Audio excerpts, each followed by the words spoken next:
সুপ্রিয় শিক্ষার্থীবৃন্দু, কাছে দূরে যে যেখানেই আছো, আশা করি ভালো আছো এবং নিরাপদে আছো। রহনপুর মহিলা কলেজ কর্তৃক পরিচালিত অনলাইন ক্লাসে তোমাদের স্বাগত জানাচ্ছি। আমি মোহাম্মদ তাজিমুল হক, প্রভাষক, উদ্ভিদ বিজ্ঞান বিভাগ। আজ আমরা একাদশ দ্বাদশ শ্রেণীর জীববিজ্ঞান প্রথম পত্রের দ্বিতীয় অধ্যায় হতে কোষ বিভাজন সম্পর্কে আলোচনা করব। তো শিক্ষার্থী বন্ধুরা, আমরা আজকে দেখে নেই আজকে আমরা কোন কোন বিষয়গুলো জানব। আমাদের আলোচ্য বিষয় হচ্ছে 1. কোষ বিভাজনের সংজ্ঞা, 2. কোষ বিভাজনের প্রকারভেদ, 3. মাইটোসিস কোষ বিভাজন কী, 4. মাইটোসিস কোষ বিভাজনের সংজ্ঞা, 5. মাইটোসিস কোষ বিভাজনের বৈশিষ্ট্য, 6. মাইটোসিস কোষ বিভাজন কোথায় ঘটে। তো শিক্ষার্থী বন্ধুরা, দেখি আমরা যে কোষ বিভাজন কাকে বলে।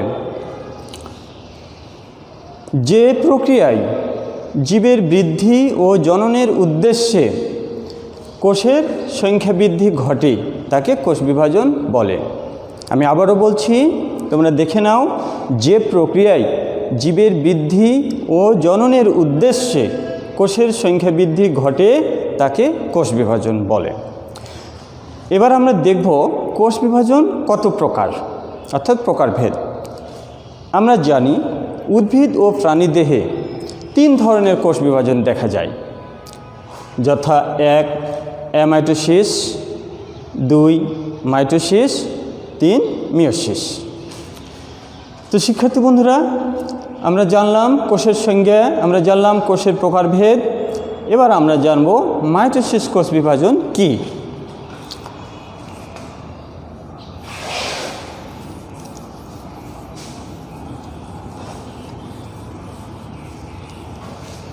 মাইটোসিস কথাটির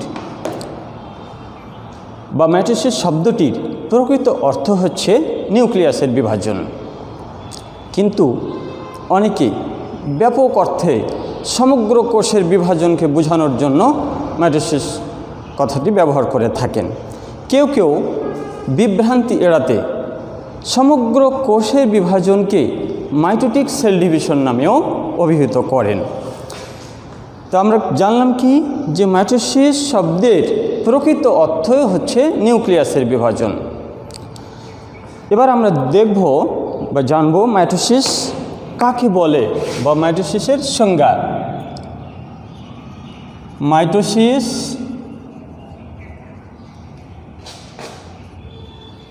কোষ বিভাজন এর সংজ্ঞা।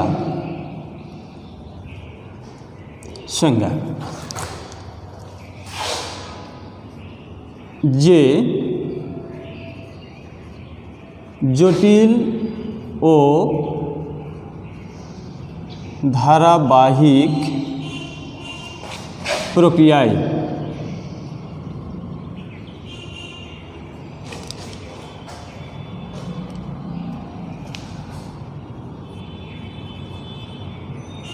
জীবের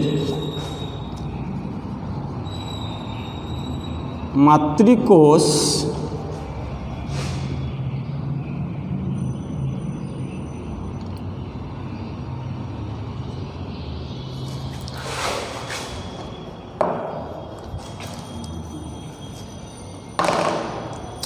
যে জটিল ও ধারাবাহিক প্রক্রিয়ায় জীবের মাতৃকোষ পর্যায়ক্রমে এর নিউক্লিয়াস ও সাইটোপ্লাজমের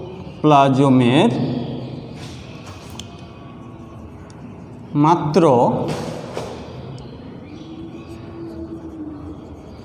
একবার বিভাজনের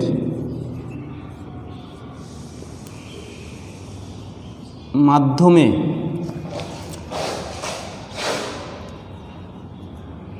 সমান সংখ্যক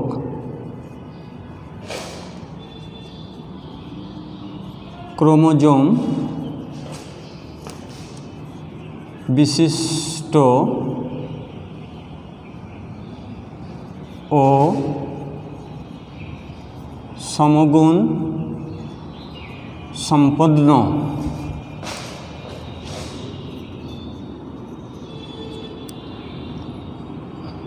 সম আকৃতির দুটি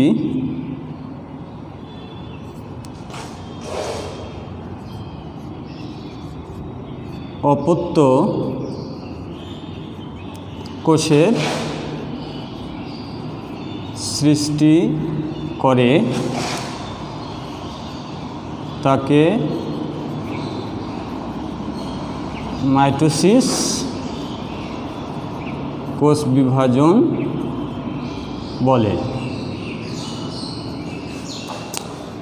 দেখিনি শিক্ষার্থী বন্ধুরা, মাইটোসিস কোষ বিভাজনের সংজ্ঞা বলছে যে জটিল ও ধারাবাহিক প্রক্রিয়ায় জীবের মাতৃকোষ পর্যায়ক্রমে এর নিউক্লিয়াস ও সাইটোপ্লাজমের মাত্র একবার বিভাজনের মাধ্যমে সমান সংখ্যক ক্রোমোজোম বিশিষ্ট সমগুণ সম্পন্ন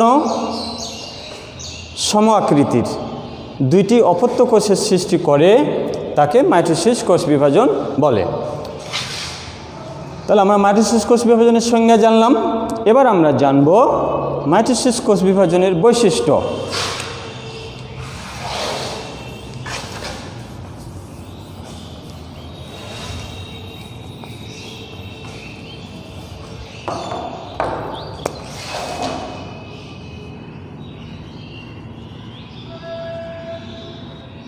মাইটোসিস কোষ বিভাজনের বৈশিষ্ট্য। 1. মাইটোসিসের ফলে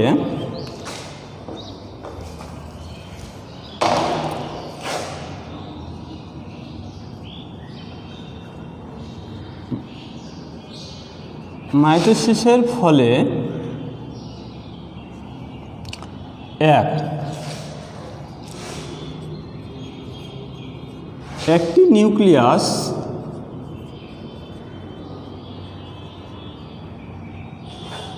থেকে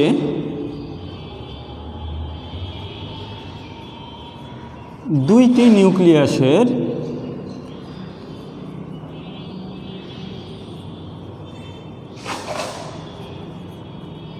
সৃষ্টি হয়। মাইটোসিসের ফলে একটি নিউক্লিয়াস থেকে দুইটি নিউক্লিয়াসের সৃষ্টি হয়। 2. প্রতিটি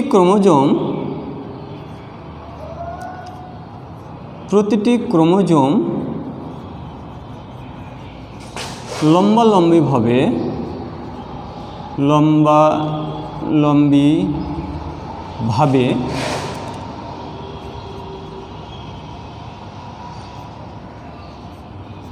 সেন্ট্রোমিয়ার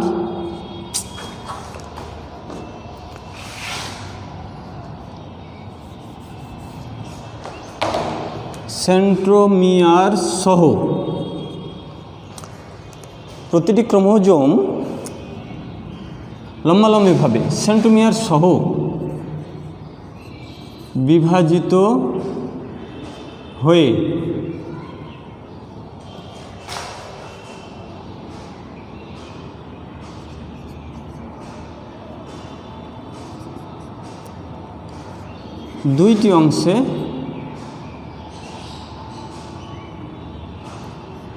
দুইটি অংশে বিভক্ত হয়। প্রতিটি ক্রোমোজোম লম্বালম্বিভাবে সেন্ট্রোমিয়ার সহ বিভাজিত হয়ে দুইটি অংশে বিভক্ত হয়, যার প্রতিটি অংশকে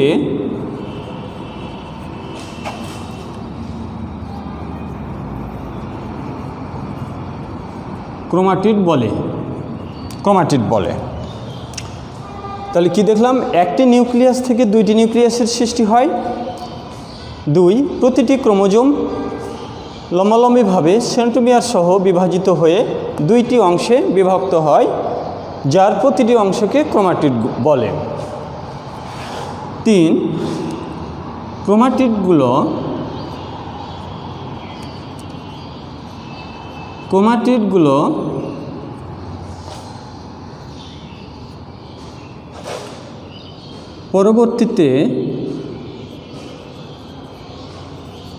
পরবর্তীতে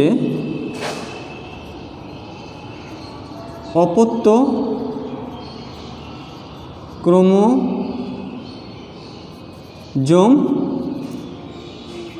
গঠন করে। ক্রোমাটিডগুলো পরবর্তীতে অপত্য ক্রোমোজোম গঠন করে। 4,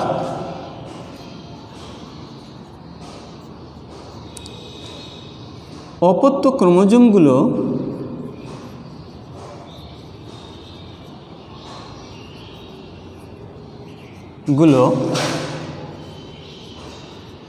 নিকটবর্তী দুই মেরুতে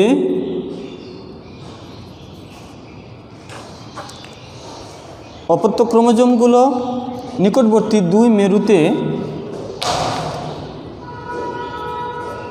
গমন করে এবং অপত্য নিউক্লিয়াসে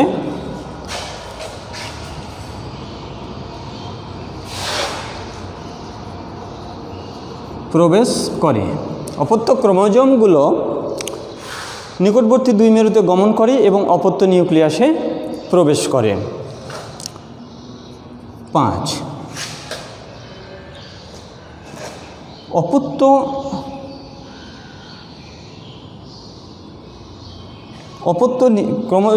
অপত্য কোষগুলো মাইটোসিসের ফলে সৃষ্ট অপত্য কোষগুলো সর্বতোভাবে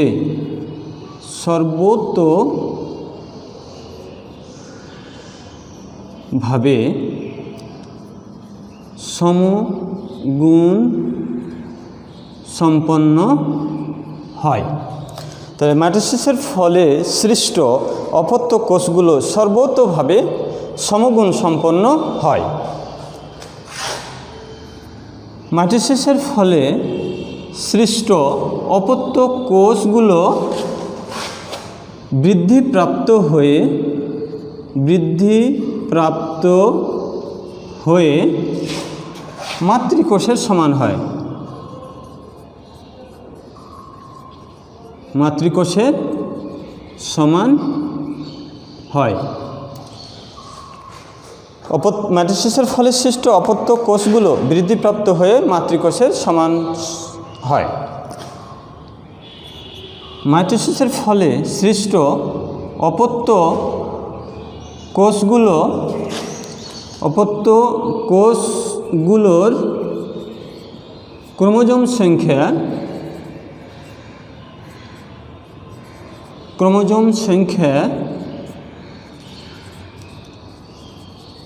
মাতৃকোষের সমান হয়। প্রিয় শিক্ষার্থীবৃন্দু, আমরা আবার দেখে নিই যে মাইটোসিস কোষ বিভাজনের বৈশিষ্ট্য।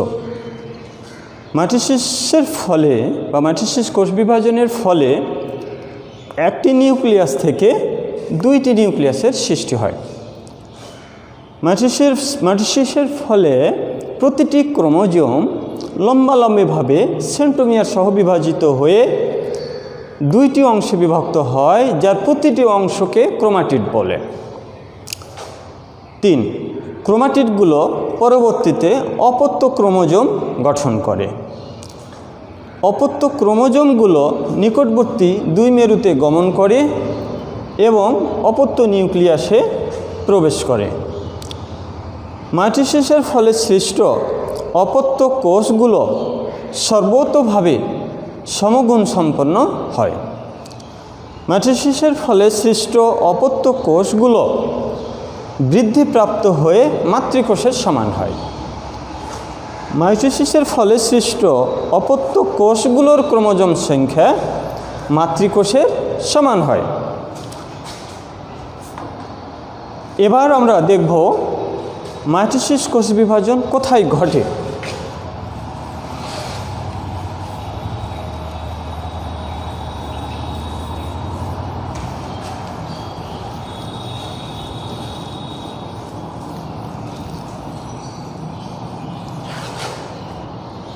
মাইটোসিস কোষ বিভাজন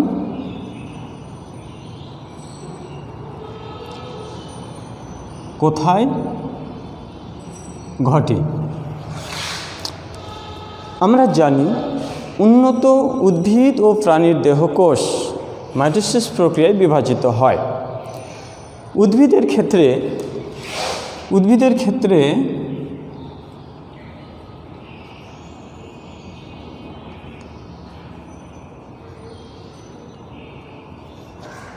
ক্ষেত্রে মাইটোসিস কোষ বিভাজনটি কোথায় কোথায় সংঘটিত হয় তা আমরা একটু লক্ষ্য করি।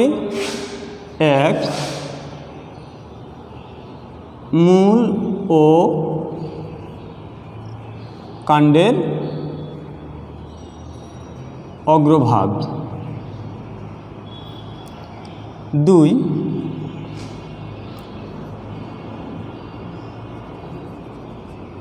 ভ্রূণমূল। 3.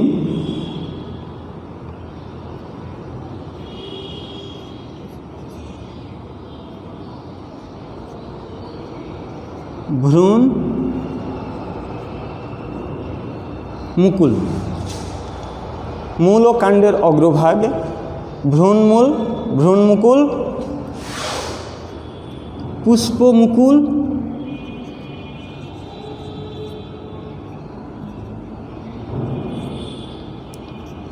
অগ্রমুকুল,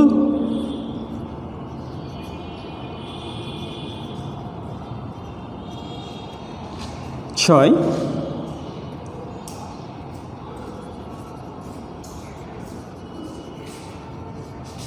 বর্ধনশীল পাতা। তো আমরা দেখি যে মাইটোসিস কোষ বিভাজন উদ্ভিদের ক্ষেত্রে মূল ও কাণ্ডের অগ্রভাগে ভ্রূণমূল, ভ্রূণমুকুল, পুষ্পমুকুল, অগ্রমুকুল এবং বর্ধনশীল পাতায় সংঘটিত হয়ে থাকে।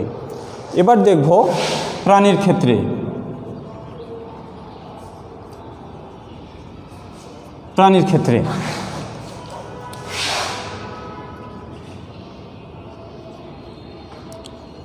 স্নায়ুকোষ,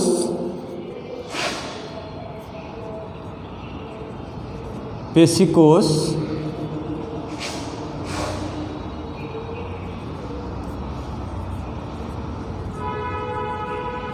লোহিত কণিকা ব্যতীত, স্নায়ুকোষ, পেশিকোষ, লোহিত কণিকা ব্যতীত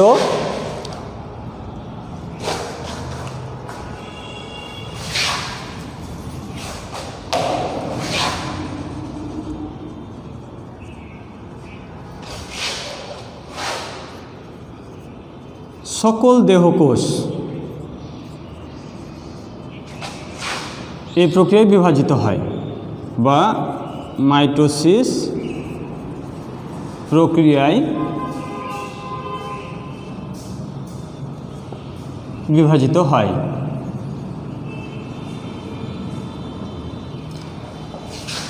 প্রাণীর ক্ষেত্রে স্নায়ুকোষ, পেশিকোষ, লোহিত কণিকা ব্যতীত সকল দেহকোষ মাইটোসিস প্রক্রিয়ায় বিভাজিত হয়। এছাড়া জনন কোষের গঠন ও বৃদ্ধি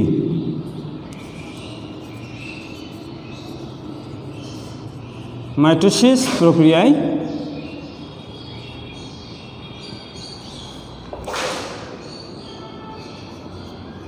সম্পন্ন হয়ে থাকে। শিক্ষার্থী বন্ধুরা, আমরা আরেকটু জেনে নিই আমরা আজকে কি জানলাম আমরা আজকে জানলাম বা আলোচনা করলাম কোষ বিভাজন কাকে বলে, কোষ বিভাজন কত প্রকার ও কি কি, মাইটোসিস কোষ বিভাজন কি, মাইটোসিস কোষ বিভাজনের সংজ্ঞা, মাইটোসিস কোষ বিভাজনের বৈশিষ্ট্য এবং মাইটোসিস কোষ বিভাজন কোথায় সংঘটিত হয়। প্রিয় শিক্ষার্থীবৃন্দু, আমরা আগামী ক্লাসে ইনশাআল্লাহ আলোচনা করব মাইটোসিস কোষ বিভাজনের বিভিন্ন পর্যায়সমূহ নিয়ে। সেই পর্যন্ত তোমরা ভালো থেকো, সুস্থ থেকো এবং করোনা ভাইরাস থেকে নিরাপদে থেকো, এই আশাবাদ ব্যক্ত করে আজকের আলোচনা সমাপ্তি করছি। ধন্যবাদ। আল্লাহ হাফেজ।